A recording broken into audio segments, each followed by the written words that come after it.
একটা বিষয় খুব গভীরভাবে ভাবছিলাম। আমাদের এই যে জীবন, আমাদের রিজিক, আমাদের পরিবার, আমাদের সুস্থতা, আমাদের জ্ঞান, আমাদের সমাজ বলেন, রাষ্ট্র, আমাদের অর্থনীতি, এই বিশ্ব, এই সব কিছুই একটা বিষয়কে কেন্দ্র করে টিকে আছে। শুধুমাত্র একটা বিষয়ের সাথে এই পুরো মহাবিশ্ব সম্পর্কিত। আমাদের জীবনের প্রতিটা বিষয় শুধুমাত্র এবং শুধুমাত্র আল্লাহ পাকের রহমতের উপর টিকে আছে।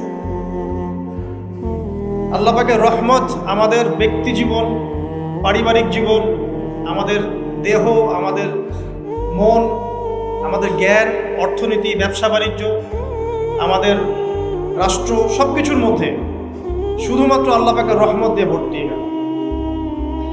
আল্লাহ পাকের রহমতের এত বিশাল সমুদ্র, যেটা উপলব্ধি করার ক্ষমতা আমাদের নাই।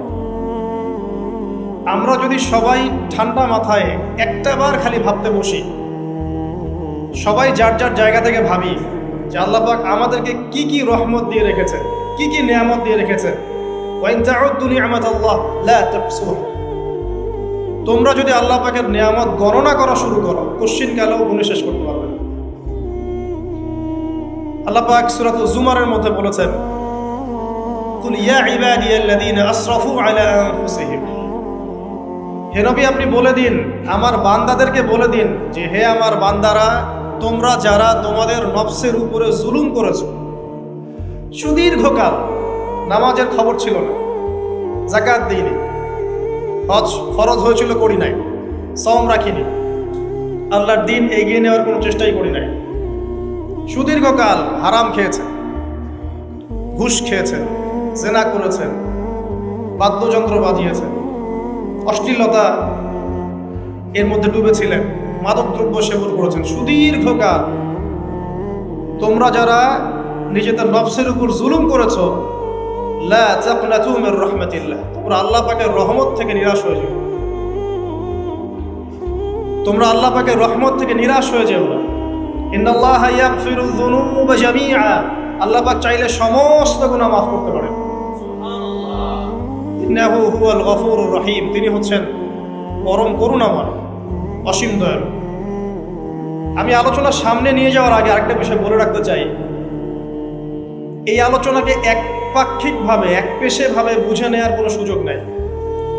আল্লাহ পাক যেমন পরম করুণাময়, অসীম দয়ালু, ঠিক একইভাবে আল্লাহ রাব্বুল আলামিন শাদীদুল ইকাব, কঠিন শাস্তিদাতাও বটে।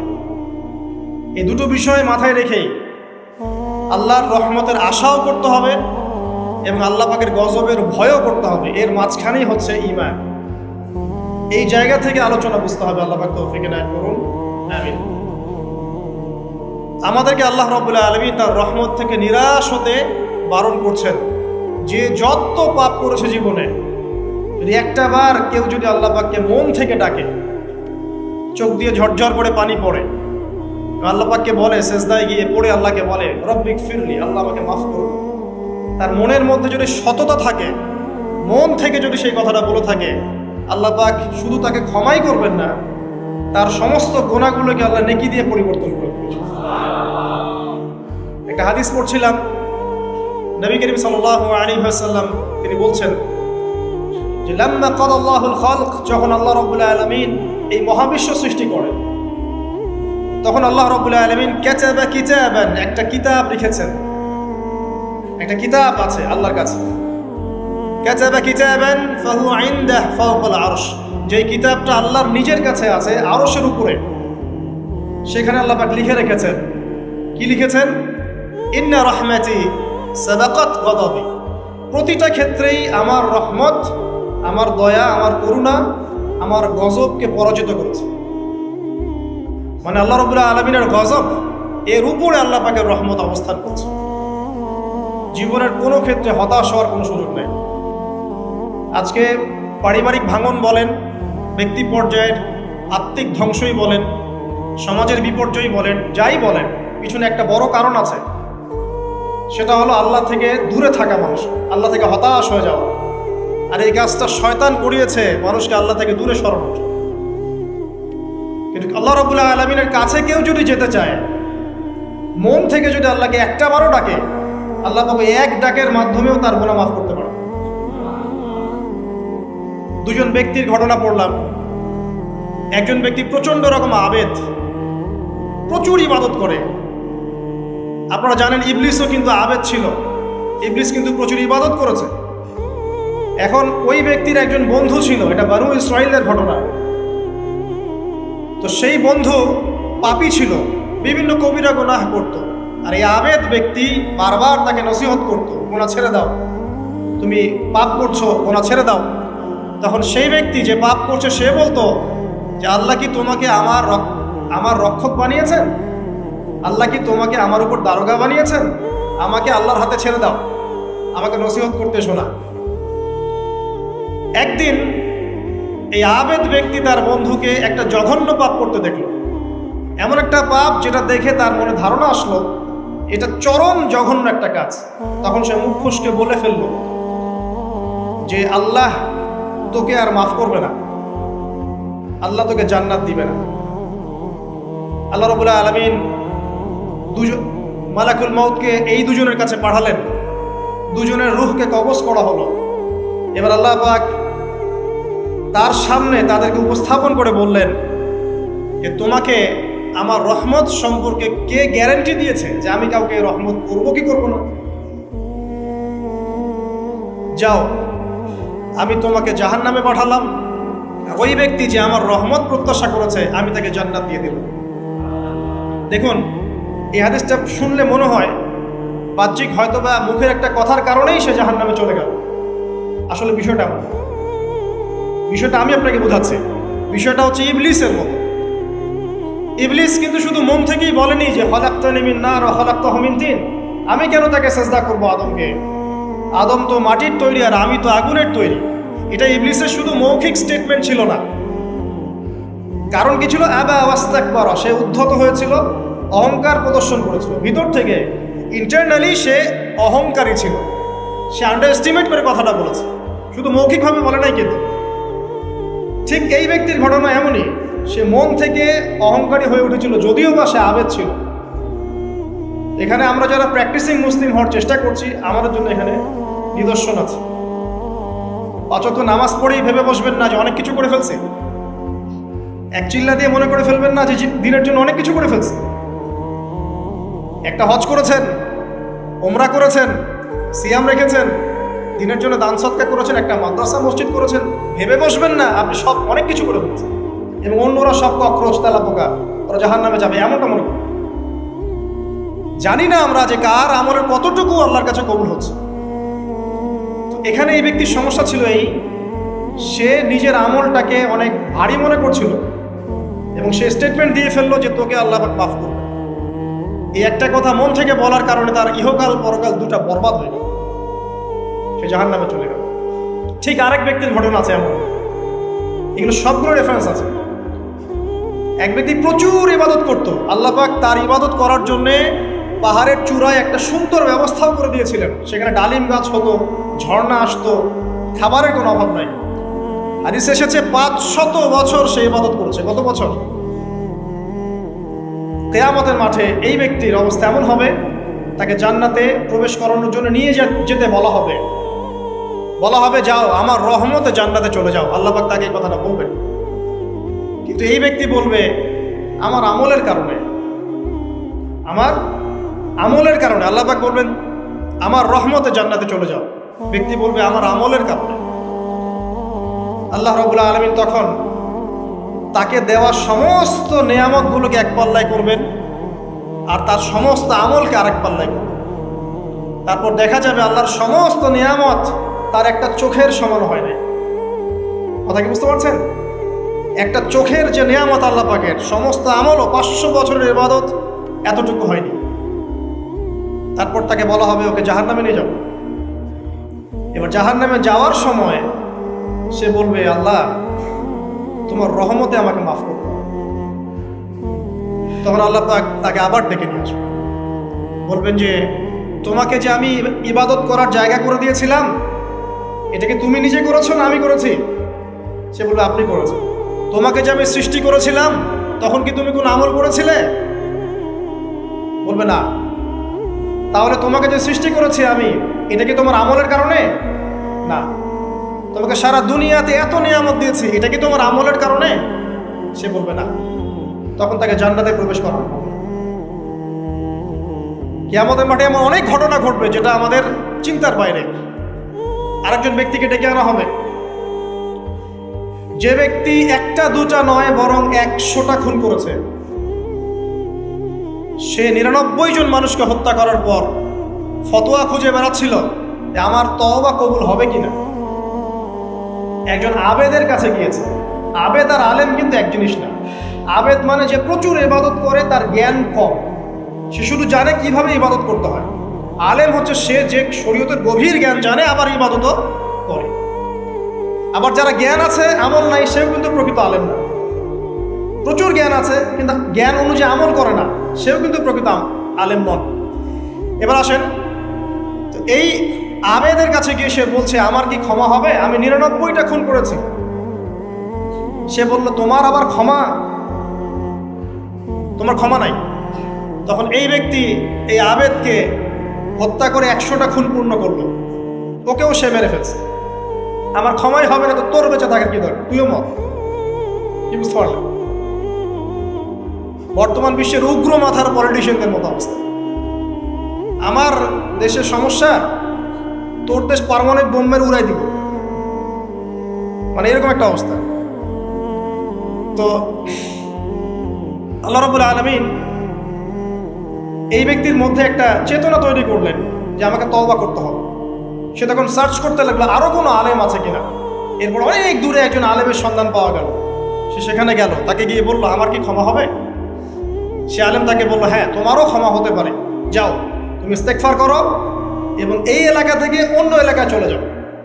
মানে যে এলাকায় তুমি অনেক দিন ছিলে, যেখানে তুমি অনেক পাপ কাজ করেছো, এখানে থাকার দরকার নাই।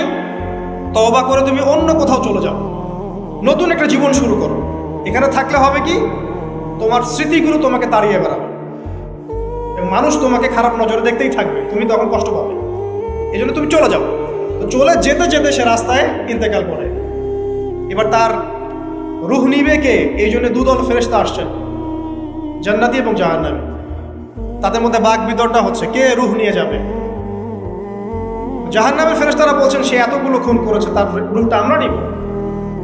আর জান্নাতি ফেরেশতারা বলছেন না, সে তওবা করতে এসেছিল, অতএব সে আল্লাহর অভিমুখী হয়েছে, তার রূহটা আমরা নিব।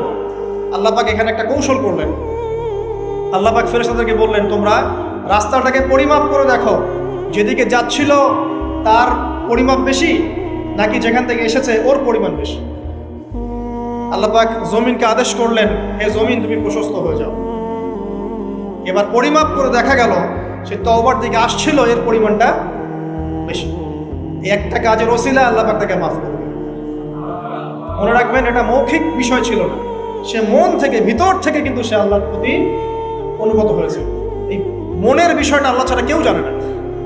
আপনি দেখতে পারেন সমাজে অনেকে দাড়ি টুপি পাগড়ি জুব্বা সব লাগিয়ে ঘুরছে, তো বিশ্বাস করেন তাদের মনটা এমনও হতে পারে যে জানোয়ারের চেয়েও কুৎসিত, এমনও হতে পারে।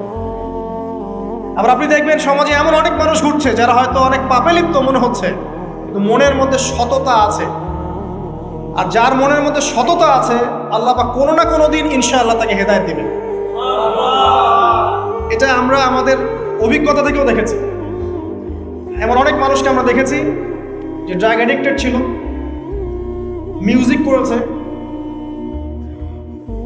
হারাম সম্পর্কের মধ্যে ছিল, নামাজ ঠিক মতো পড়ে নাই, কিন্তু যখনই আল্লাহর কথা আলোচনা হতো দেখতাম সে খুবই শান্তভাবে মন থেকে কথা শুনছে। কথা শুনতে শুনতে শুনতে একদিন মাশাআল্লাহ এখন দেখবেন যে চিল্লা দিয়ে বেড়াচ্ছে বিভিন্ন বসে। আল্লাহ হেদায়েত দিয়েছে, সব ছেড়ে দিয়েছে।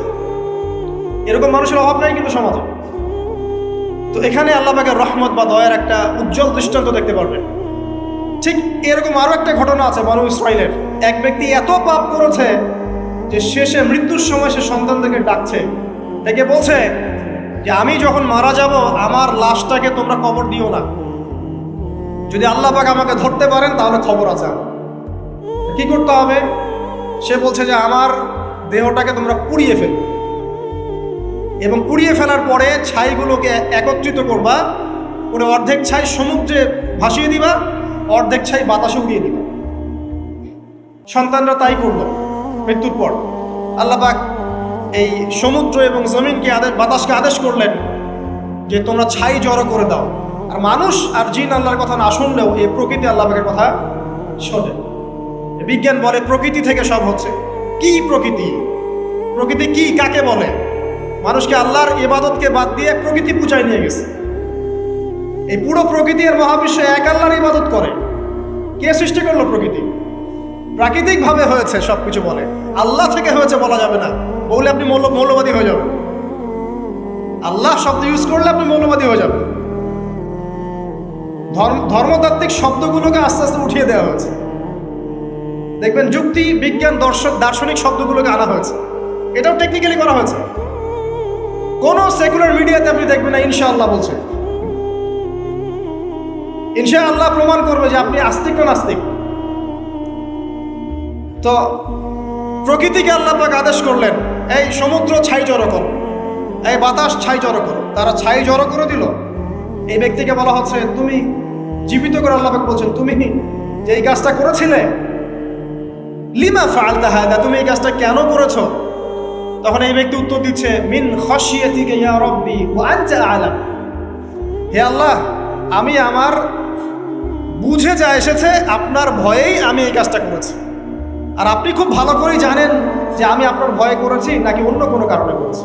মানে আপনি আমার মনের কথা জানেন। আল্লাহ পাক তাকে মাফ করে দিন।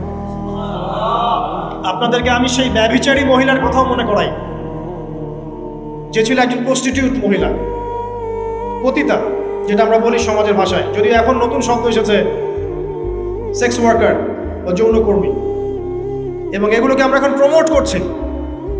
আমরা এখন অশ্লীলতাকে প্রমোট করছি। এই কথা বলতে আমাদের বুক কাঁপা উচিত নয় যে আমরা এখন অশ্লীলতাকে প্রমোট করছি। আমরা এখন কাপড় খোলার সংস্কৃতির দিকে যাচ্ছি। যে কাপড় খুলে দিয়েছিল ইবলিস। ইবলিস আমাদের বাবা মার কাপড় জান্নাতে খুলে দিয়েছিল। এটা কি জানেন? ফল খাওয়ার পরে এই ফল খেতে কে প্রলুব্ধ করেছে? ইবলিস। গাছের কাছে গিয়ে ফল ভক্ষণ করার পর সর্বপ্রথম আমাদের পিতামাতার গা থেকে কাপড় খুলে পড়ে গেছে। আমাদের পিতামাতাকে মহাবিশ্বে নগ্ন করে দিয়েছে ইবলিস। আর তার অনুসারীরা এই জমিনে আদম সন্তানদেরকে নগ্ন করছে এখন। অতএব এই যে একটা ট্রেন্ড এখন চলছে, দেখবেন হারাম রিলেশনশিপকে মিডিয়ার মধ্য দিয়ে প্রমোট করা হচ্ছে। মনে হয় একটা স্বাভাবিক বিষয়, কোনো বিষয় না এটা, যে কেউ জেনাই করতে পারে। জেনা পর্ন খুব নর্মাল। হালাল ভাবে যদি আপনি বিয়ে শাদী করতে যান তখন সমস্যা হচ্ছে। হালাল ভাবে যদি আপনি বিয়ে করতে যান তখন সমস্যা হচ্ছে। হারাম ভাবে আপনি যা ইচ্ছা তাই করতে পারেন, সমাজে কেউ কিছু বলছে না। এখন বলছে এগুলো স্বাধীনতা। সুবহানাল্লাহ, কোন স্বাধীনতা? স্বাধীনতা বলে কোনো শব্দ নাই মহাবিশ্বে। এই পুরো বিশ্বের সমস্ত মানুষ আল্লাহর অধীনে পরাধীন। এই বিশ্বে যত মানুষ বসবাস করছে এখন, এটা কেউই স্বাধীন নয়। না কেউ স্বাধীন ছিল, না আছে, না থাকবে। সবাই আল্লাহ পাকের দাসত্বের অধীনে পরাধীন। স্বাধীন সেই এই পৃথিবীতে যে ব্যক্তি শয়তানের তাবেদারি করে, ও নফসের তাবেদারি করে, ও তো স্বাধীন, যা ইচ্ছা তাই করতে পারে। এই যে অশ্লীলতার প্রমোটিংটা চলছে, এটাকে পারিবারিকভাবে বন্ধ করতে হবে। আল্লাহ পাক আমাদেরকে বোঝার তৌফিক দান করুন। এগুলো যত বাড়বে সমাজে মহামারী আসবে, দেখে নিয়ে মহামারী আসবে, দুর্ভিক্ষ আসবে, সমাজে এমন সব রোগ ব্যাধির জন্ম হবে যেগুলোর নামও শোনে নাই মানুষ কখনো, এবং সামনে ভূমিধস অপেক্ষা করছে, এগুলো আসবে। যাই হোক, ওই মহিলা, যে ব্যক্তি একজন যৌনকর্মী ছিল, বা যেটা আমরা বলি ব্যভিচারিণী মহিলা ছিল, একটা কুকুরকে দেখেছে সে পানি পান করার জন্য তৃষ্ণার্ত, সে এটাতে মায়া করে, দয়া করে তার মোজাটাকে নামিয়ে এই কূপ থেকে পানি উঠিয়ে কুকুরকে পান করিয়েছে। এই একটা কাজের বদৌলতে আল্লাহ রাব্বুল আলামিন এই ব্যভিচারী মহিলাকে মাফ করে জান্নাত দিয়ে দিয়েছে। হাদিসে এটাও এসেছে, নবী সাল্লাল্লাহু আলাইহি ওয়াসাল্লাম বলেছেন, ইরহামু মান ফিল আরদ, তোমরা সবাই জমিনবাসীর প্রতি রহম করো। জমিনে মুসলিমই থাকতে হবে, তাদের প্রতি রহম করতে হবে এমন নয়, জমিনবাসী যারাই আছে সবার প্রতি রহম করো, জাতি, ধর্ম, বর্ণ নির্বিশেষে। এমনকি পশু পাখির প্রতিও দয়া করো। ইরহামু মান ফিল আরদ, জমিনে যারা আছে সবার প্রতি রহম করো। ইয়ারহামুকুম মান ফিস সামা, যিনি আসমানে আছেন তিনি তোমাদের প্রতি রহম করবেন ইনশাআল্লাহ।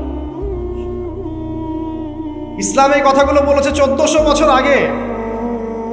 আজকের এই বিশ্বের সোকল্ড এই মডার্ন বিশ্বে যেখানে মানুষের রক্তের কোনো দাম নাই, সেখানে ইসলাম পশু পাখির অধিকার নিয়ে কথা বলেছে 1400 বছর আগে। কাদেরকে কি শিখাতে আসেন? কোরআন এবং সুন্নাহর বাইরে অভ্রান্ত সত্যের কোনো উৎস আছে? এখানে যা আছে তাই চূড়ান্ত। মানতে চাইলে মানেন, না মানতে চাইলে জাহান্নামে যান, কেউ তো বাধ্য করছে না। লাকুম দীনুকুম ওয়ালিয়া দীন। আল্লাহ পাকের রহমত দেখেন। আরেকটা ঘটনা আছে এমন, একটা বিড়ালকে বেঁধে রেখেছিল এক মহিলা, খাবার দেয় নাই, কষ্ট দিয়েছে। একটা বিড়ালকে খাবার না দিয়ে কষ্ট দেওয়ার কারণে এই মহিলাকে আল্লাহ পাক জাহান্নামে পাঠিয়েছে। এরকম কত ঘটনা আছে, এই ঘটনাগুলো হাদিসের পাতায় বর্ণিত আছে। কোরআনে কি বলছে দেখো। কোরআনের আমি কয়েকটা পয়েন্ট আপনাদেরকে খালি বলছি, এটা নিয়ে আমি সকালে ভাবছিলাম। আল্লাহ পাক আদম আলাইহিস সালামকে সৃষ্টি করেছেন আমরা সবাই জানি, কিন্তু আল্লাহ পাক সূরা সদের মধ্যে বলছেন ইবলিসকে, হে ইবলিস তোমাকে কিসে বারণ করলো আদমকে সেজদা করতে, যে আদমকে আমি নিজের হাত দিয়ে সৃষ্টি করেছি। আল্লাহ রাব্বুল আলামিন যে আমাদেরকে এত যত্ন করে ভালোবেসে সৃষ্টি করেছেন, এটা কি আল্লাহ পাকের দয়ার নিদর্শন নয়? মহাবিশ্বের অন্য কোনো মাখলুক সৃষ্টির ব্যাপারে আল্লাহ পাক বলেন নাই খলাকতু বিয়াদাই, আমি নিজ হাতে তাকে সৃষ্টি করেছি। শুধু সৃষ্টি নয়, সৃষ্টি করার পর আল্লাহ পাক তাকে সমস্ত নাম শিক্ষা দিয়েছেন। এই যে জ্ঞান শিক্ষা দেওয়া, জ্ঞান, এটা আল্লাহ পাকের সবচেয়ে বড় নিদর্শনগুলোর মধ্যে অন্যতম। এবং আল্লাহ পাকের সবচেয়ে বড় দয়া, আমার মত এটা, মানব জাতির উপরে আল্লাহ পাকের সবচেয়ে বড় দয়াটা হচ্ছে কি জানেন? আল্লাহ পাক আমাদেরকে জ্ঞান শিক্ষা দিয়েছেন, ওহী নাজিল করেছেন। এটা সব কিছুর ঊর্ধ্বে। কারণ আপনি তওবা করবেন, জ্ঞান লাগবে। নামাজ পড়বেন, জ্ঞান লাগবে। রোজা রাখবেন, জ্ঞান লাগবে। যাকাত দিবেন, ইলম লাগবে। আপনি দিনের যে কোনো আমল করেন, ইলম লাগবে। জান্নাত জাহান্নামের পথ খুঁজে পেতে হলে ইলম লাগবে। দেশ চালাবেন, ইলম লাগবে। অর্থনীতি চালাবেন, ইলম লাগবে। ইলম ছাড়া কিছু নেই, ইলমের উপরে কিচ্ছু নাই। এই ইলমটা আল্লাহ পাক কাকে শিক্ষা দিয়েছেন? আদম আলাইহিস সালামকে। আমরা তো শিখেছি সমাজবিজ্ঞান বইগুলোতে যে আমাদের পূর্বপুরুষরা নাকি গুহায় থাকতো আর গাছের ছাল পাতা খেয়ে থাকতো, তাই না? লতা পাতা খেয়ে থাকতো, গাছের ছাল পাতা খেয়ে থাকতো, পোশাক পরতো আর কি। বোগাস, ডাহা, মিথ্যা কথা। আল্লাহ রাব্বুল আলামিন সূরা বাকারা এবং সূরা আরাফ পড়ে দেখেন, আল্লাহ পাক বলছেন যে আদম আলাইহিস সালামকে আল্লাহ পাক সমস্ত নাম জ্ঞান শিক্ষা দিয়েছেন। মহাবিশ্বের যে প্রয়োজনীয় জ্ঞানগুলো আছে সেগুলো আল্লাহ পাক আদমকে শিখিয়েছেন আলাইহিস সালাম। ওয়াল্লামা আদামাল আসমাআ কুল্লাহা, আল্লাহ পাক আদমকে সমস্ত নাম শিক্ষা দিয়েছেন। আমাদের পিতা মাতারা মূর্খ ছিলেন না, তারা সৃষ্টি থেকেই জ্ঞানী ছিলেন। আদম আলাইহিস সালামের পারমাণবিক বোম বানানোর কোনো প্রয়োজন ছিল না, ছিল? বানান নাই। আপনার মধ্যে এই জ্ঞানটা আসছে কিভাবে? বাই ডিএনএ আপনি জ্ঞান পাচ্ছেন, কারণ আমরা আদম সন্তান। অনেক জ্ঞান আমাদের ভিতরেই আছে, এগুলো চর্চার মধ্য দিয়ে, গবেষণার মধ্য দিয়ে প্রস্ফুটিত হয় মাত্র। জ্ঞান ভিতরে আছে আমাদের, আমাদের পিতাকে জ্ঞানী করে পাঠানো হয়েছে। এই জ্ঞান শিক্ষা দেওয়াটা হচ্ছে আল্লাহ পাকের সবচেয়ে বড় দয়াগুলোর মধ্যে রহম করেছেন। শুধু তাই নয়, আদম আলাইহিস সালামকে এমন জ্ঞান শিক্ষা দিয়েছেন যে জ্ঞান ফেরেশতারা পর্যন্ত জানতো না। এটা কি দয়া নয়? এটা কি আদম সন্তানের প্রতি ভালোবাসা নয়? তারপরে সেজদা করিয়েছেন। মহাবিশ্বে অন্য কাউকে কি সেজদা করানো হয়েছে? কোরআনে কি এমন কোনো দলিল আছে যে আদম আলাইহিস সালাম ছাড়া অন্য কাউকে সব ফেরেশতারা সেজদা করেছেন? আছে? তাহলে এই যে সম্মান দেয় আল্লাহর পক্ষ থেকে, সম্মান কিসের ভিত্তিতে? সম্মান শারীরিক ক্ষমতার ভিত্তিতে? সম্মানটা কি কারণে? জ্ঞানের কারণে, ইলমের কারণে, জ্ঞানের কারণে সম্মান। এই সম্মান দেওয়াটা কি আল্লাহ পাকের রহমত এবং দয়ার নিদর্শন নয়? অতএব সম্মান পেতে হলে, আল্লাহর রহমত পেতে হলে সেই জ্ঞানের চর্চায় আবার ফিরে আসতে হবে। আপনি যদি আজও সেই ওহির জ্ঞানের চর্চা করেন, আল্লাহ পাক এই পৃথিবীবাসীর বুকের মধ্যে আপনার জন্য সম্মান পয়দা করে দিবেন ইনশাআল্লাহ। দেখে ওই সেই জ্ঞানী যদি আপনি এখনো চর্চা করেন, আজও আপনি সম্মানিত হবেন ইনশাআল্লাহ। ব্যক্তির চর্চা করলে ব্যক্তি সম্মানিত হবে, একটা পরিবার চর্চা করলে ওই পরিবার সম্মানিত হবে, একটা সমাজ যদি চর্চা করে সেই ওহির জ্ঞান, ওই সমাজ সম্মানিত হবে, একটা দেশে যদি আপনি ওই ওহীভিত্তিক জ্ঞান ছড়িয়ে দেন, পুরো দেশকে আল্লাহ পাক সম্মানিত করবে ইনশাআল্লাহ, পুরো জাতিকে সম্মানিত করবে ইনশাআল্লাহ। আরো সামনে যান, এই যে আদম এবং হাওয়া আলাইহিস সালাম গাছের কাছে চলে গেলেন, ফল খেয়ে ফেললেন, কারণ আমরা আদম সন্তান, ভুল করি। আল্লাহ পাক সাথে সাথেই বহিষ্কার করে দিয়েছেন? না, আল্লাহ পাক তওবা করার জন্য কালিমা শিখিয়ে দিয়েছেন। সুবহানাল্লাহ, তাদের কালিমা জানা ছিল না। আল্লাহ পাক বলছেন ফাতালাক্কা আদম মির রাব্বিহি কালিমাত, আল্লাহ পাকের কাছ থেকে আদম আলাইহিস সালাম কিছু বাক্য শিখে লানাকুনান্না মিনাল খাসিরিন। এই দোয়া কে শিখিয়ে দিয়েছে? আল্লাহ। এই তওবার বাক্য যে শিখিয়ে দেয়, এটা কি দয়ার পরিচয় নয়? আমরা আল্লাহর কাছে ফিরে যাব, তওবা করব, ইস্তেগফার করব, এই জ্ঞানটা শিখিয়ে দেয়া কি আল্লাহ পাকের দয়ার পরিচয় নয়? তাহলে আমরা কিভাবে ক্ষমা চাইতাম? কিভাবে ক্ষমা চাইলে আল্লাহ পাক সমস্ত গুনাহ মাফ করবেন, এই পদ্ধতিগুলো বলে দেয়া কি আল্লাহ পাকের দয়ার পরিচয় নয়? তারপর সামনে যান, পৃথিবীতে নামিয়ে দিয়ে আল্লাহ পাক ক্ষান্ত হয়ে যাননি। আল্লাহ রাব্বুল আলামিন আসমান থেকে হেদায়েতের গ্রন্থ পাঠিয়েছেন, বলেছেন এই গ্রন্থের মধ্যে যা আছে মেনে চললে তোমরা আবার জান্নাতে ফিরে আসবে ইনশাআল্লাহ। আল্লাহ পাক আদম এবং হাওয়া আলাইহিস সালাম এবং আদম সন্তান সবাইকেই সৃষ্টি করেছেন, উদ্দেশ্য হচ্ছে আল্লাহ পাক আমাদেরকে জান্নাত দিতে চান। আল্লাহ পাক চান যে আমরা যেন জান্নাতে যাই। যদি আমরা জান্নাতে যেতে না পারি পরকালে, একটা কারণে যেতে পারবো না, অনলি একটা কারণ, সেটা হলো আমাদের নিজের দোষে। একটা কারণ, যারা জাহান্নামে যাবে মানুষ এবং জিনদের মধ্যে, নিঃসন্দেহে মহাবিশ্বে তারা ছাড়া জাহান্নামে যাওয়ার উপযুক্ত কেউ ছিল না। ও জাহান্নামে যাওয়ার উপযুক্ত ছিল বলেই আল্লাহ পাক তাকে জাহান্নামে পাঠাবেন। আর যারাই জান্নাতে যাবে প্রত্যেকেই শুধু আমলের বদৌলতে যাবে না, বরং আল্লাহ পাকের রহমতেই যাবে।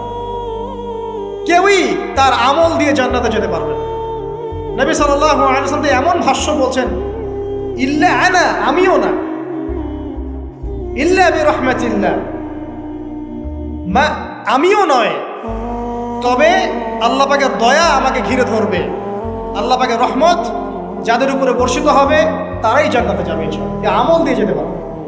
যত আমলই করি বলা যাবে না এই আমলের বদৌলতে জান্নাতে যেতে পারবে। আল্লাহ পাক দয়া না করলে হবে না। আল্লাহ পাক চান যে আদম সন্তান যেন জান্নাতেই যায়। এই কারণেই সৃষ্টি করা, এই কারণেই আপনার ওহীভিত্তিক গ্রন্থগুলো পাঠানো, এই কারণে নবী রাসূল পাঠানো, আলেম ওলামা সৃষ্টি করা, মানুষকে সতর্ক করা, হায়াত দেয়া, বারংবার জীবনে চলতে ফিরতে আপনাকে অ্যালার্ম করা হয়, আল্লাহর পথে ফিরে আসেন, আল্লাহর পথে ফিরে আসেন। অ্যালার্ম করা হয় না? বিপদ দিয়ে আপনাকে অ্যালার্ম করা হয় আল্লাহর পক্ষ থেকে। আপনি চলতে পথে হোঁচট খান, আল্লাহ আপনাকে অ্যালার্ম দেন, ফিরে আসো। চলছেন বিপথে, আল্লাহ পাকে অ্যালার্ম দেন, ফিরে আসো। আল্লাহ পাকের পক্ষ থেকে কিন্তু এগুলো আসে। অদ্ভুত একটা হাদিস বললাম, অদ্ভুত বলতে বলছি অ্যামেজিং হাদিস, যে একজন সাহাবী বলছেন, সালমান রাদিয়াল্লাহু আনহু, তিনি বলছেন যে যখন মুমিনের উপর বিপদ আপদ বালা মুসিবত আসে, তখন মুমিনের এই বিপদ আপদ বালা মুসিবত রোগ শোকের বদৌলতে আল্লাহ পাক তার গুনাহগুলোকে মাফ করবেন এবং তার মর্যাদাকে বাড়িয়ে দেন, এবং সে আল্লাহর দিকে ফিরে আসার অনুশোচনা করার সুযোগ পায়। আর যখন কাফের মুশরিক বা ফাসিক মানুষকে এইসব রোগ ব্যাধি বিপদ আপদ বালা মুসিবত ঘিরে ধরে, তার দৃষ্টান্ত ওই ব্যক্তির ন্যায় যে ব্যক্তিকে, তার দৃষ্টান্ত সেই উটের ন্যায়, তার দৃষ্টান্ত সেই উটের ন্যায় যে উটটাকে তার মালিক বেঁধে রেখেছে, এরপর ছেড়ে দিয়েছে। সে উটটা বুঝতেও পারলো না কেন তার মালিক তাকে বেঁধে রাখলো আর কেনই বা তাকে ছেড়ে দিল। কথাটা কি বুঝতে পারছেন? যারা আল্লাহ দ্রোহী, তাদের উপর যখন বিপদ আপদ বালা মুসিবত আসতে থাকে, তারা বুঝে না যে কি জন্য আসলো আর কেন চলে গেল। কিন্তু মুমিন ব্যক্তি যারা মুসলিম, আল্লাহর অনুগত, তাদের বিষয়টা হচ্ছে এমন, বিপদ আপদ বালা মুসিবত রোগ ব্যাধি তাদেরকে আল্লাহর দিকে ফিরিয়ে নিয়ে আসবে। দেখুন, এই যে পৃথিবীতে নামিয়ে দেয়া, এরপর আল্লাহর পক্ষ থেকে ঐশী গ্রন্থগুলো পাঠানো, নবী রাসূল পাঠানো, আলেম ওলামা পাঠানো, আপনাকে হায়াত দেয়া, আপনাকে রিজিক দেয়া, এই শ্বাস নেওয়ার ক্ষমতা দেয়া, আপনাকে জ্ঞান বুদ্ধি দেয়া, বিবেক দেয়া, 3 বেলার খাবার, পোশাক, স্ত্রী সন্তান, কি দেয়নি আমরা রব্বুল আলামিন। এই যে সমস্ত নিয়ামতগুলো দেয়া, এগুলোর একটা উদ্দেশ্য, আপনি আমি যেন এটাকে উপলব্ধি করি যেগুলো আল্লাহর পক্ষ থেকে আসছে, এবং আল্লাহর দিকে আমরা অভিমুখী হই, এছাড়া কোনো উদ্দেশ্য নেই। সামনে যান, নূহ আলাইহিস সালাম একদিন দুই দিনেই কি আল্লাহ পাক তার কওমকে ধ্বংস করে দিয়েছেন? 950টা বছর আল্লাহ রাব্বুল আলামিন সময় দিয়েছেন কওমকে, আল্লাহর দিকে ফিরে আসো, আল্লাহর দিকে ফিরে আসো। নবী দাওয়াত দিয়েছেন প্রায় 950 বছর, যখন তারা ফিরে আসে নাই, তারপরে আল্লাহ রাব্বুল আলামিন গজব দিয়ে ধ্বংস করেছেন। আর আমি বলেছি একটা কথা, আল্লাহ পাক শুধু রহমানুর রহিমই নন, বরং তিনি কিন্তু কঠোর শাস্তিদাতা, শাদীদুল ইকাব বটে। সামনে আরো যান, ইব্রাহিম আলাইহিস সালাম একা একটা মানুষ নমরুদের সাথে ফাইট করছেন, আগুনে ফেলেই দিল, সে আগুনকে আল্লাহ পাক ঠান্ডা করে ফেললেন। এটা কি আল্লাহ পাকের দয়া নয়? তার সন্তান ইসমাইলের কুরবানিটা দেখেন, আল্লাহ পাক বলেছেন কুরবানি করো, তিনি ডানে বামে প্রশ্ন করেন নাই। আমরা হলে প্রশ্ন করতাম, কেন করব? শিশু সন্তান, নিষ্পাপ, এটার কোনো যুক্তি আছে কিনা, লজিক আছে কিনা? তিনি কোনো লজিক দেখতে যাননি, আল্লাহ পাক বলেছেন করেছে। আল্লাহ রাব্বুল আলামিন তার এই ঘটনাটাকে তো সম্মানিত করলেনই, কিয়ামত পর্যন্ত কিন্তু এই ঘটনা মানুষ স্মরণ করবে। দয়া দেখেন, তার সন্তানের খাবার নাই, পানিও নাই, অলৌকিকভাবে আল্লাহ রাব্বুল আলামিন জামজাম কূপ সৃষ্টি করলেন, কিয়ামত পর্যন্ত থাকবে ইনশাআল্লাহ। দয়া নাই? এটা, এই কূপটা দেখলেই তো মুসলিম হওয়া যায়, এই জামজাম কূপটা দেখলেই তো মুসলিম হয়ে যাওয়া উচিত মানুষের। কোত্থেকে আসলো এই কূপ? এই পানির এত বৈশিষ্ট্য কেন? কখনো শেষ হচ্ছে না কেন? এটা নিয়ে ভাবলেই তো মুসলিম হওয়া যায়। হবে না, কারণ কি? আবা ওয়াস্তাকবার, উদ্ধত হয়েছে, অহংকার প্রদর্শন করছে। অহংকার মানে এই নয় যে আপনি সুন্দর জামা পরছেন, আপনি সুন্দর কাপড় পরছেন, আপনি ভালো একটা বাড়ি করেছেন, এটা অহংকারের পরিচয় নয়। বরং অহংকারের পরিচয় হচ্ছে ফাতারুল হাক্কি ওয়া গামতুন নাস, সত্য জিনিস যেটা স্পষ্ট এটাকে অস্বীকার করা, আর অন্য মানুষকে ছোট করা, তুচ্ছ তাচ্ছিল্য করা, এই হলো অহংকারের পরিচয়। ইউনুস নবীর কথা মনে আছে আপনাদের? ওই যে মাছের পেটের মধ্যে 3 দিন 3 রাত ঘুরছে আর ঘুরছে, একজন নবী হয়ে তাকে এই অবস্থা ফেস করতে হচ্ছে। এক পর্যায়ে তিনি বুঝতে পারছেন যে আমার কিছু একটা তো ভুল হয়েছে। আল্লাহর কাছে হাত তুলে দোয়া করলেন, লা ইলাহা ইল্লা আনতা সুবহানাকা ইন্নী কুনতু মিনাজ জালিমিন। দোয়ার পড়ার সাথে সাথে আল্লাহ পাক বললেন, যাও মাছ তুমি রেখে চলে আসো। এটা কি দয়ার নিদর্শন নয়? শুধু তাই নয়, তাকে যখন দ্বীপে নামিয়ে দেওয়া হয়, তিনি অসুস্থ ছিলেন। আল্লাহ পাক সূরা সফফাতের মধ্যে বলেছেন যে আমি তার পাশে লাউ গাছ উৎপন্ন করলাম। কোন গাছ? খেতে পারেন, এর শাক এবং এই যে ফল, এটার মধ্যে নিঃসন্দেহে এমন এমন কিছু উপাদান আছে যেটা হয়তো আমরা জানিও না, আবিষ্কার করা হয়নি। তিনি সুস্থ হয়ে গেলেন, আলহামদুলিল্লাহ। কোথায় যাবেন? যে কোনো জায়গায় যান। নবী ঈসা আলাইহিস সালামকে চতুর্দিক থেকে আক্রমণ করছে ইহুদিরা। আল্লাহ রাব্বুল আলামিন তাকে এমন হেফাজত করলেন, তার কাছে তাকে উঠিয়ে নিলেন। এটা কি দয়ার পরিচয় নয়? এই যে একটু আগে তেলাওয়াত করলো শুরুর আগে নবী মূসা আলাইহিস সালামের ঘটনা। বনু ইসরাইল একটার পর একটা অবাধ্যতা করেই গেছে। আল্লাহ পাক তারপরেও তাদের কাছে নবী পাঠিয়েছেন, নবী মূসাকে পাঠিয়েছেন। ফিরআউনের মতো জালেম শাসকের হাত থেকে বনু ইসরাইলকে আল্লাহ পাক উদ্ধার করেছেন। এটা কি দয়ার পরিচয় নয়? নবী মূসা আলাইহিস সালাম গাছের নিচে বসে আছেন, খাবার নাই, বাসস্থান নাই, কিচ্ছু নাই, বরং তার গায়ে একটা অপবাদ দেওয়া হয়েছে তিনি নাকি একজন মানুষকে খুন করেছেন। অথচ তার ইন্টেনশন সেটা ছিল না। তিনি একটা ঘুষি দিয়েছেন লড়াই থামানোর জন্য, ওই এক ঘুষিতেই সেই ব্যক্তি ডেড। এবার তিনি গাছের নিচে বসে দোয়া করছেন, রব্বি ইন্নী লিমা আনজালতা ইলাইয়া মিন খায়রিন ফাকির। আল্লাহ, আমি নিঃস্ব অসহায় হয়ে এখানে বসে আছি, তুমি আমার উপর তোমার যে রহমত পাঠাবে আমি তার ভিখারি হয়ে বসে আছি। দোয়া করার সাথে সাথেই ওই শুআয়ব আলাইহিস সালামের মেয়ে হেঁটে হেঁটে চলে আসলো। তিনি স্ত্রী পেলেন, তিনি শ্বশুর পেলেন, একজন নবী পরিবার পেলেন, বাসস্থান পেলেন, চাকরি পর্যন্ত পেলেন। 8 বছর তিনি রাখালি করেছেন শুআয়ব আলাইহিস সালামের ফার্মের মধ্যে। দয়া মুহূর্তেই চলে আসবে, শুধু আল্লাহর দিকে অভিমুখী হলেই হয়, এগুলো দয়া। আইয়ুব আলাইহিস সালামের কথা মনে আছে না? দীর্ঘদিন রোগে ভুগছেন, চিকিৎসা হচ্ছে না, ভালো হচ্ছে না, শেফা হচ্ছে না। এখানে যারা আধ্যাত্মিকত্ব নিয়ে পড়াশোনা করেন, লেখালেখি করেন, তারা বলেছেন তাদের কিছু কিতাবের মধ্যে, রোগটা যখন এমন একটা পর্যায়ে চলে আসলো যে তিনি জিহ্বাটা নড়াতে পারছেন না, কারণ তিনি আল্লাহ পাকের জিকির করতে প্রচণ্ড ভালোবাসতেন। এক পর্যায়ে রোগটা এমন একটা জায়গায় চলে আসলো যে জিহ্বাটা তিনি নড়াতে কষ্ট হচ্ছে। তখন গিয়ে তিনি বলছেন রব্বি আন্নী মাসসানি আদ-দুররু ওয়া আনতা আরহামুর রাহিমিন, হে আল্লাহ আমাকে কষ্ট স্পর্শ করেছে, আর তুমি তো ক্ষমাকারী, রহমকারীদের মধ্যে সর্বশ্রেষ্ঠ রহমকারী।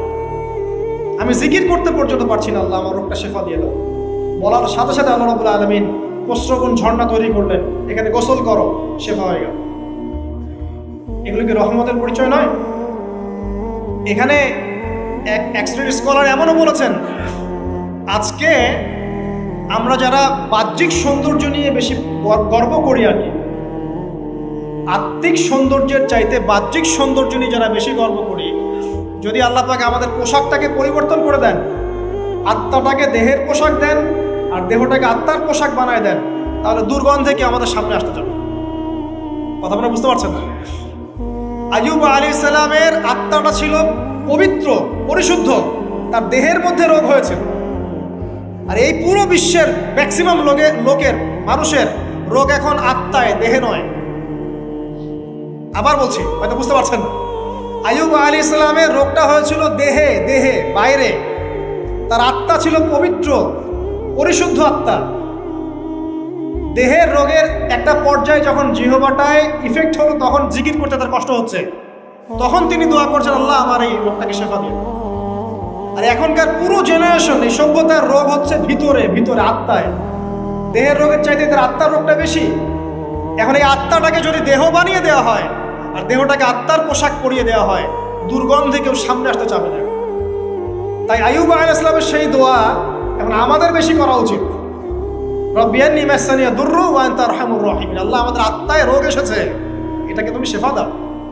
দেহের রোগ লেস ইম্পর্টেন্ট, আত্মার রোগটা বেশি ইম্পর্টেন্ট।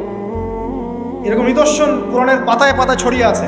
আসহাবুল কাহফ, পুরো সমাজ ওদেরকে মেনে নিচ্ছে না, গুহায় চলে গেলেন, ঘুম পাড়িয়ে দিলেন আল্লাহ পাক। 309 বছর, কত বছর? 309 বছর একটা দোয়ার বদৌলতে। তারা বলেছিল রব্বানা আতিনা মিন লাদুনকা রাহমা ওয়া হাইয়্ লানা মিন আমরিনা রাশাদা। আল্লাহ পাক শুধু ঘুম পাড়িয়ে রাখলেন না, তাদের মধ্য দিয়ে আল্লাহ পাক পুরো একটা সভ্যতাকে হেদায়েত করে দিলেন। যে সভ্যতা বিশ্বাস করতো না যে পরকাল বলে কিছু আছে, দাকিয়ানুস বাদশার সেই জুলুম থেকে আল্লাহ পাক এই 10 জন বা 9 জন যুবককে বাঁচালেন, ওদেরকে কিয়ামত পর্যন্ত কোরআনের পাতায় স্থান দিলেন, নিদর্শন বানালেন, এবং তাদের মধ্য দিয়ে একটা পুরো সভ্যতাকে হেদায়েত দিলেন। যেখানে যাবেন এই নিদর্শন। আর কার কথা বলবো? যুলকারনাইন, মনে আছে? কোন সূরা আছে যুলকারনাইনের কথা? সূরা কাহফ। আল্লাহ পাক তাকে এমন রহমত করেছিলেন যে মাশরিক মাগরিব মানে পূর্ব পশ্চিম পর্যন্ত তাকে রাজত্ব দিয়ে দিয়েছে।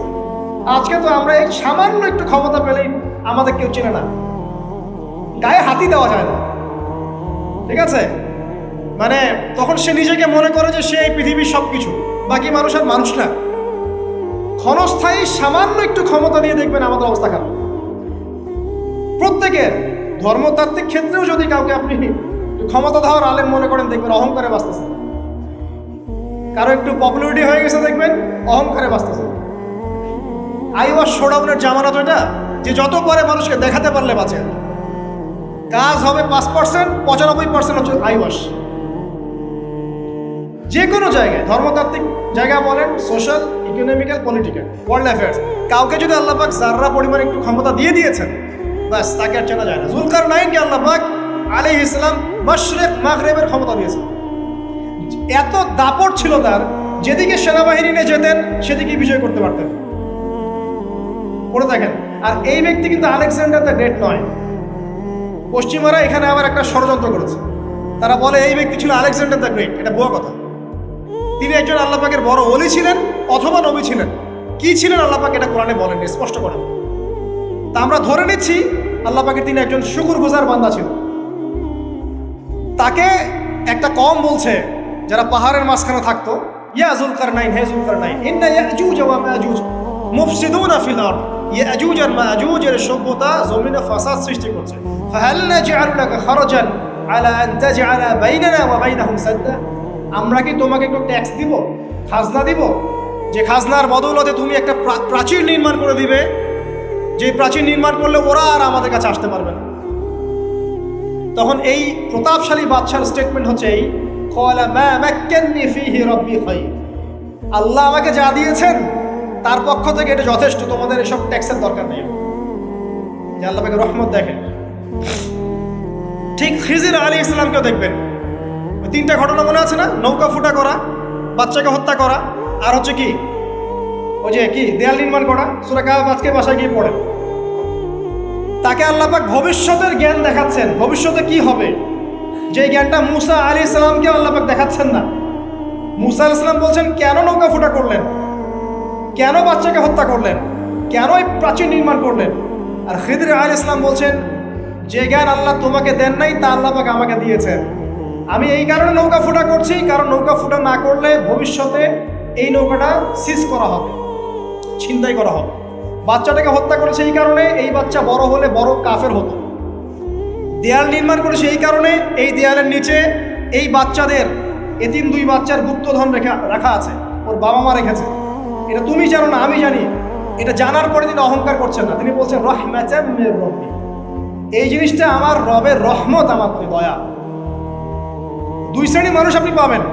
এক, যারা তাদের স্ট্যাটাস, প্রতিপত্তি, জ্ঞান এসবের অহংকার প্রদর্শন করবে। আর এক শ্রেণী যারা এগুলো আছে, যাদের এগুলো আছে, বাট তারা বলবে এগুলো হাযা মিন ফাদলি রাব্বি, এগুলো আমার রবের রহমত। এখানে সফল 2য় শ্রেণীর মানুষ, 1ম শ্রেণীর নয়।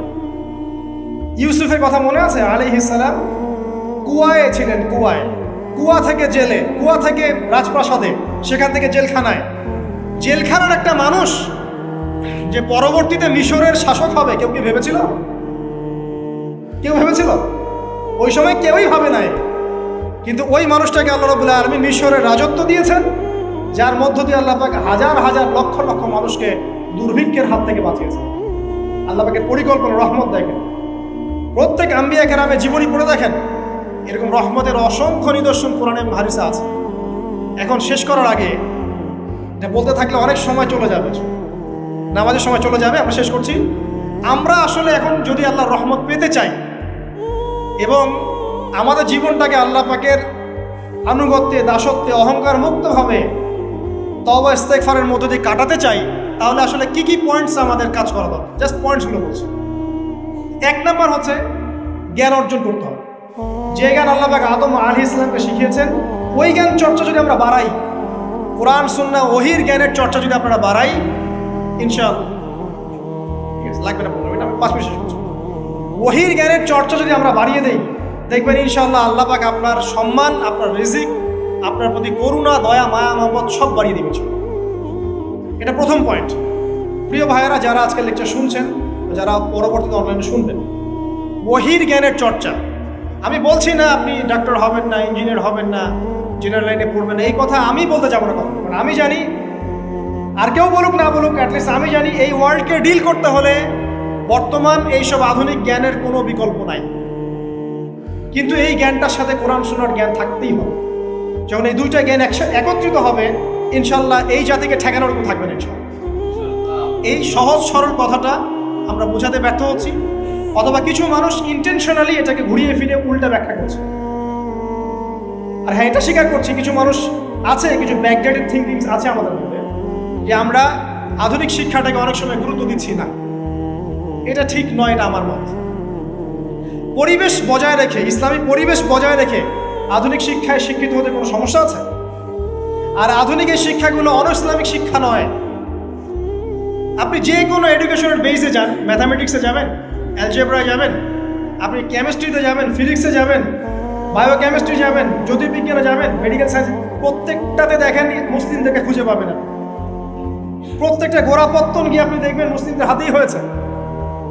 আব্বাসীয় খেলাফত যখন ছিল, তখন এই বাগদাদ ছিল জ্ঞানের রাজধানী। ওইরকম লাইব্রেরি কি বিশ্বে আর কখনো হয়েছে? এখন আমরা মনে করছি জ্ঞানের লাইব্রেরি মনে হয়, জ্ঞানের রাজধানী মনে হয় ব্রিটেন, হার্ভার্ড, কেমব্রিজ, অক্সফোর্ড। এটা কবে এসেছে ইতিহাসে? ইতিহাস কি 100 বছরের? হাজার হাজার বছর চলে গেছে। হিস্ট্রি পড়েন। এখানে আমার কথা হচ্ছে একদম ক্লিয়ার, নিট অ্যান্ড ক্লিয়ার, যে আমাদেরকে উভয় দিকের জ্ঞানই অর্জন করতে হবে, বোধ কোরআন সুন্নাহ এবং আধুনিক জ্ঞান। এই 2টা জ্ঞান যখন আপনি একত্রিত করবেন, ইনশাআল্লাহ দেখবেন আল্লাহ চাইতো কোরআন এবং সুন্নাহকে হাতে নিয়ে এই বিশ্বের চ্যালেঞ্জগুলোকে ফেস করা যাবে ইনশাআল্লাহ। আল্লাহ পাক তৌফিক দান করুন, আমিন। প্রথম যেটা বিষয়, আল্লাহ পাকের রহমত পেতে হলে আল্লাহর ওহী ভিত্তিক জ্ঞানের চর্চা বাড়াতে হবে। এই জ্ঞানের চর্চা বাড়ালে ব্যক্তি, পরিবার, সমাজ, রাষ্ট্র সবাইকে আল্লাহ পাক সম্মানিত করবে ইনশাআল্লাহ। আল্লাহ পাক রহম করবেন, ক্ষমা করবেন, ইনশাআল্লাহ দুনিয়াতেও সফল করবেন, পরকালেও জান্নাত দিবে ইনশাআল্লাহ। আর আমরা তো দেখলাম আল্লাহ পাকে জান্নাত দেওয়ার জন্য একটা ঘটনা যথেষ্ট। একটা কুকুরকে পানি পান করিয়েছে, একবার খালি বলেছে আল্লাহ তোমার ভয়ে কাজ করেছে, বাস। আবার জাহান্নামে যাওয়ার জন্য একটা ঘটনা এনাফ, খালি বলেছে যে আল্লাহ তোকে মাফ করবে না, বাস জাহান্নাম। আল্লাহ পাক জানেন এন্ড অফ দ্য ডে কে জান্নাতে যাবে আর কে জাহান্নামে যাবে। অহংকারের কোনো সুযোগই নেই। এক মিনিট একটা কথা বলতে চাই যে এখন অনেক মুসলিমদের মধ্যে একটা ট্রেন্ড চলে আসছে, একটু ইসলাম প্র্যাকটিস করলেই অন্যকে আন্ডার এস্টিমেট করা শুরু করে না? এখন তো অনলাইনের যুগ, আর এখন তো কাজ করতে কোনো শ্রম লাগে না, খালি ঘরে বসে শুয়ে 2 লাইন লিখলেই কাজ শেষ। ঘরে বসে শুয়ে ফেসবুকে 2 লাইন লিখলেই কাজ শেষ। কনস্ট্রাকটিভ কাজের তো কোনো খোঁজ খবরই নাই। এগুলো সহজ, এই কারণে দেখা যায় বর্তমান যুগে সমালোচনা, গীবত, আন্ডারস্টিমেট করা, এগুলো সংস্কৃতি বেড়ে গেছে। এগুলোর মধ্য দিয়ে আমরা দিন পালন করার পরেও ক্ষতির মধ্যে আছি। এমন হতে পারে যে ব্যক্তি বা যে দল বা যে রাজনৈতিক দল বা যে ধর্মীয় দল যার বিরুদ্ধে আমি নিজের কলমগুলো ঘোরাচ্ছি, হতে পারে তার মধ্যে এমন মানুষ আছে যে আমার আগে জান্নাতে চলে যাবে, হতেই পারে। আর আমি যে নিজেকে এত বড় করে ফখর করছি, কে জানে এন্ড অফ দ্য ডে আমি জান্নাতে যাবো কি যাবো না, কোনো গ্যারান্টি আছে? কোনো গ্যারান্টি নাই। সো এখন আমরা যারা ইসলাম প্র্যাকটিস করছি আমাদের সতর্ক হওয়া উচিত। নিজের পরকালের ফিকিরটা করুন, আল্লাহ পাক বোঝার তৌফিক দান করুন, আমিন। 2 নাম্বার যেটা বলবো, যে রাসূলুল্লাহ সাল্লাল্লাহু আলাইহি ওয়াসাল্লামের রেখে যাওয়া যে আদর্শ এবং সুন্নত, এর চর্চা যারা বাড়িয়ে দিবে আল্লাহ পাক রহম করবে। সূরা আলে ইমরানের 31 নম্বর আয়াত পড়ে দেখেন, আল্লাহ পাক নিজে বলছেন, কুল ইন কুনতুম তুহিব্বুনাল্লাহ ফাত্তাবিউনি। হে নবী বলে দিন, তোমরা যদি আল্লাহর রহমত আর ভালোবাসা পেতে চাও তাহলে আমাকে অনুসরণ করো। আমাকে, যে বা যারাই নবী সাল্লাল্লাহু আলাইহি ওয়াসাল্লামকে অনুসরণ করবে আল্লাহ তার প্রতি দয়া করবে। শুধু দয়াই না, ইয়াগফির লাকুম যুনুবাকুম, তোমাদের সমস্ত গুনাহ আমি মাফ করব। আল্লাহু গফুর রহিম। সুন্নতের চর্চা বাড়িয়ে দেই। শুধু তাই নয়, কেউ যদি নবী সাল্লাল্লাহু আলাইহি ওয়াসাল্লামের উপরে বেশি বেশি দরুদ শরীফ পড়ে, আল্লাহুম্মা সাল্লি আলা মুহাম্মাদ ওয়া সাল্লিম পড়তেই থাকে, দরুদ ইব্রাহিম বা সংক্ষিপ্ত দরুদগুলো, আল্লাহ পাক একবার দরুদ পড়লে 10 বার রহম করবে। যেই নবীর আদর্শ মেনে চললে আল্লাহ পাক ভালোবাসবেন, সেই নবীর নাম উচ্চারিত হলে দরুদ পড়লেও আল্লাহ পাক রহম করবে। 4, সৃষ্টির সেবা করলে রহম পাওয়া যাবে। আল্লাহ পাক বলছেন তোমরা সৃষ্টির সেবা করো, মানবতার সেবা করো, জমিনবাসী যারা আছে ওদের প্রতি রহম করো, আল্লাহ তোমাদের প্রতি রহম করবে। 5, রহমত পেতে হলে আল্লাহর জিকির বাড়িয়ে দিতে হবে। আল্লাহর জিকির মানে সকাল সন্ধ্যা আল্লাহ পাকে যত জিকির আজগার আছে এগুলো ছাড়া যাবে না। চলতে ফিরতে অলওয়েজ আল্লাহকে ডাকতে হবে, সুবহানাল্লাহ, আলহামদুলিল্লাহ, লা ইলাহা ইল্লাল্লাহ, আল্লাহু আকবার, লা হাওলা ওয়ালা কুওয়াতা ইল্লা বিল্লাহ। যে কাজ আপনি করছেন ওই কাজের মধ্যেই জিকির বাড়াতে হবে। যে যত বেশি আল্লাহ পাকে জিকির করবে তার কলব তত জিন্দা থাকবে, এবং যার কলব জিন্দা থাকবে, যার কলবের মধ্যে নূর থাকবে, আল্লাহ পাকের নূর তার কলবে আসবে ইনশাআল্লাহ। 6, বেশি বেশি কোরআন তেলাওয়াত বাড়িয়ে দিতে হবে। কোরআন তেলাওয়াত যারা বাড়িয়ে দিবে এই কোরআনের বদৌলতে আল্লাহ পাক তার প্রতি রহম করবে ইনশাআল্লাহ। আরো বলবো 7 নাম্বার, যে সালাত এর কোনো বিকল্প নাই। নবী সাল্লাল্লাহু আলাইহি ওয়াসাল্লাম ইন্তেকালের আগ মুহূর্তে বলে যাচ্ছেন, আসসালাত ওয়াস সালাত ওয়া মা মালাকাত আইমানুকুম, নামাজের যত্ন নিও আর তোমাদের অধীনস্থ যারা আছে ওদের ব্যাপারে খেয়াল রেখো। নামাজ নাই ইসলাম নাই, নামাজ আছে তো ইসলাম আছে। তো নামাজের তাবেদারি যারা করবে, 5 ওয়াক্ত নামাজ ঠিকঠাক মতো করবে, ইনশাআল্লাহ অবশ্যই আল্লাহ পাক তাদের প্রতি রহম করবেন ইনশাআল্লাহ। আরো বলতে চাই তাহাজ্জুদের কথা।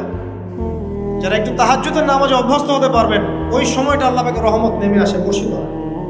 যারা তাহাজ্জুদের সালাতে অভ্যস্ত হবে আল্লাহ পাক তাদের প্রতি রহম করবে ইনশাআল্লাহ। 9 বলতে চাই দিনই মেহনত বাড়িয়ে দেওয়া।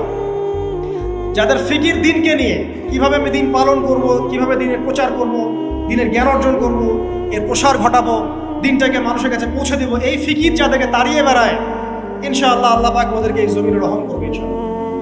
আল্লাহ পাক দাওয়াতি কাজ বাড়িয়ে দেন, দিনের ফিকির বাড়িয়ে দেন, ইনশাআল্লাহ তাআলা আল্লাহ পাকের রহমত পাওয়া যাবে। আরেকটা কথা আছে 10-এ গিয়ে বলবো, পিতামাতার খেদমতের কথা। পিতামাতার খেদমত এমন একটা জিনিস যেটা করলে পরে আল্লাহর রহমত নেমে আসে। একজন ব্যক্তি কবিরা গুনাহ করেছে, নবীর কাছে গিয়ে বলছে, আমার ক্ষমার কি কোনো রাস্তা আছে? নবী সাল্লাল্লাহু আলাইহি ওয়াসাল্লাম বলছেন, তোমার মা কি বাসায় আছে, জীবিত আছে? হ্যাঁ, জীবিত আছে। বাসায় যাও, মায়ের খেদমত করো, তোমার সমস্ত গুনাহ মাফ হয়ে যাবে। আপনার ওয়াইস কারণীর নাম শুনেছেন না? শুনেছেন না? তাকে এত বড় মর্যাদা দেওয়া হবে কি আমাদের মাঠে। এর পিছনে কারণ কি জানেন? সেই ব্যক্তি মাশাআল্লাহ তার মায়ের খেদমত। 3 বার বলেছেন নবী সাল্লাল্লাহু আলাইহি ওয়াসাল্লাম, আমাদের সবচেয়ে সেরা এবং ভালো ব্যবহার পাওয়ার অধিকার হচ্ছে মায়ের, তারপরে মায়ের, তারপরে মায়ের, তারপর বাবা। পিতা মাতার খেদমত করলে আল্লাহর রহমত নেমে আসে। আর একজন ব্যক্তি বলছিল, আমার বাসায় তো মাও নাই ইয়া রাসূলুল্লাহ, আমি কি করব? তখন নবীজি বলছেন, তোমার কি খালা আছে? খালা বেঁচে আছে? খালা বেঁচে আছে, খালার খেদমত কর। এখনকার এই বিশ্বে দেখেন সম্পর্কগুলো কিন্তু ভেঙে যাচ্ছে। পিতা মাতা, ভাই বোন, আত্মীয় স্বজন, প্রতিবেশীর তো খবরই নেই। আমি তো জানি না আমার পাশের ফ্ল্যাটে কে থাকে। হ্যাঁ, অবস্থা এমন। তো সমাজের উপকার করলে, জনকল্যাণমূলক কাজ করলে, পিতামাতার খেদমত করলে, আত্মীয়তার বন্ধন অটুট রাখলে এবং অন্যের সমস্যার সমাধান করার জন্য মানব সেবামূলক কাজ করলে আল্লাহর রহমত নেমে আসে। আজকে আমি 10টা বলেছি, ছাড়া আরো অনেক কাজ আছে যেগুলো নিয়মিত করতে থাকলে আল্লাহ রাব্বুল আলামিনের রহমত নেমে আসে। মোটা দাগে জ্ঞান অর্জন, মোটা দাগে নবী সাল্লাল্লাহু আলাইহি ওয়াসাল্লামের সুন্নাহ অনুসরণ, আল্লাহর ওহীর জ্ঞানের প্রচার প্রসার ঘটানো, দিনকে নিয়ে ভাবা, দিনের ফিকির করা, কোরআন তেলাওয়াত বাড়ানো, জিকির বাড়ানো, বেশি বেশি ইস্তেগফার করা, তওবা করা, বেশি বেশি ইস্তেগফার করা, আল্লাহর কাছে দোয়া করা, নামাজ তাহাজ্জুদ বাড়িয়ে দেয়া, আত্মীয়তার সম্পর্কগুলো বজায় রাখা, ঠিক আছে, আল্লাহ পাকের জমিনে দিনের প্রচার প্রসারের চেষ্টা করা, এবং সর্বোপরি ঈমান, ইসলাম এবং তাকওয়া বজায় রেখে যারা চলবে ইনশাআল্লাহ, আল্লাহ পাক এই দুনিয়াতেও তাদের প্রতি রহম করবেন ইনশাআল্লাহ, পরকালেও তাদের প্রতি রহম করবেন ইনশাআল্লাহ আযজা ওয়া জাল। সর্বশেষ একটা হাদিস বলে শেষ করছি। রাসূলুল্লাহ সাল্লাল্লাহু আলাইহি ওয়াসাল্লাম বলেছেন, আল্লাহ রাব্বুল আলামিন যখন এই পুরো মহাবিশ্ব সৃষ্টি করেছেন, তার রহমতটাকে তিনি 100 ভাগে ভাগ করেছেন। কত ভাগে? 100 ভাগে। তার অনলি একটা ভাগ, মাত্র একটা ভাগ আল্লাহ রাব্বুল আলামিন পুরো মহাবিশ্বে ছড়িয়ে দিয়েছেন, এক ভাগ। আর আপনাদেরকে আমি অন্য একটা লেকচারে বলেছিলাম, সমুদ্রের ধারে যখন আপনি হাঁটবেন বা নদীর তীরে যখন আপনি হাঁটবেন, ওখানে একটা বালুর যে পরিমাণ অবস্থান, এই পুরো মহাবিশ্বে কিন্তু পৃথিবীর অবস্থান তার চেয়েও কম। যারা সায়েন্স পড়েছে তারা জানে, পুরো মহাবিশ্বে পৃথিবীর অস্তিত্ব এর চেয়েও কম, একটা বালুর করার চেয়েও কম। মহাবিশ্ব এত বড়, এই পুরো মহাবিশ্বে আল্লাহ পাক 1 ভাগ রহমত বন্টন করে দিয়েছে সৃষ্টিজীবের মধ্যে। এতে করে আপনি দেখবেন একটা কুকুর পর্যন্ত তার বাচ্চাকে কিন্তু আদর করে, একটা গাভী তার বাচ্চার গা পরিষ্কার করে, তাই না? আর আমরা তো আমাদের বাচ্চাদের জন্য যা করি আপনারা দেখতে পাচ্ছেন। বাকি 99 ভাগ রহমত আল্লাহ রাব্বুল আলামিন তার নিজের কাছে গচ্ছিত রেখেছেন, যা দিয়ে কিয়ামতের মাঠে আল্লাহ পাক বান্দাদেরকে মাফ করবে ইনশাআল্লাহ। অতএব সর্বশেষ কথা হচ্ছে, আমরা যারা আল্লাহ থেকে দূরে আছি, হতাশ হওয়ার কোনো কারণ নেই। লা তাকনাতু মির রাহমাতিল্লাহ। নামাজ পড়ছেন না, আজকেই ফিরে আসেন। রোজা রাখেন নাই, আজকেই ফিরে আসেন। নামাজ এবং রোজা যা রাখেন নাই, ক্যালকুলেট করেন, কত ওয়াক্ত নামাজ পড়েন নাই, কত মাসের রোজা রাখেন নাই, রাখার কাজা করার চেষ্টা করেন। যাকাত দেন নাই, হিসেব করেন, যাকাত দিয়ে দেন। সুদ খেয়েছেন, তওবা করে আজকেই ফিরে আসেন। জেনা করেছেন, আজকেই ফিরে আসেন। মানুষকে ঠকিয়েছেন, তার টাকা ফেরত দিয়ে দেন। সম্পত্তি জোর করে আত্মসাৎ করেছেন, ফেরত দিয়ে দেন। কাউকে গালি দিয়েছেন, গোপনে তাকে গিয়ে বলেন, ভাই আপনাকে গালি দিয়েছিলাম, আমাকে মাফ করুন। আজকেই ফিরে আসেন। লা তাকনাতু মির রাহমাতিল্লাহ, ইন্নাল্লাহা ইয়াগফিরু যুনুবা জামিআ। আল্লাহ পাক সমস্ত গুনাহ মাফ করবেন ইনশাআল্লাহ। অতএব তরুণ সমাজে যারা হতাশ, পাপে নিমজ্জিত আছো, নামাজ পড়ছো না, হারাম অ্যাফেয়ার্সে আছো, মাদক খাচ্ছ, এইসব অশ্লীল কাজে সময় নষ্ট করছো, বেপরদায় ঘুরছো, হ্যাঁ, পিতামাতার সাথে রুড বিহেভ করছো, তোমার বয়সটাকে নষ্ট করছো, দিনের জন্য 3 দিন সময় লাগাতে পারলে না, কোরআন পড়া শিখতে পারলে না, কিছুই করছো না, হতাশ হয়ে মন থেকে, ভিতর থেকে আল্লাহকে ডাকো। মন থেকে আল্লাহকে ডেকে একটা বার আল্লাহ থেকে ফিরে এসে দেখো, ইনশাআল্লাহ তাআলা দেখবা এখানে যে শান্তি আছে, সারা দুনিয়ার কোথাও সে শান্তি পাবে।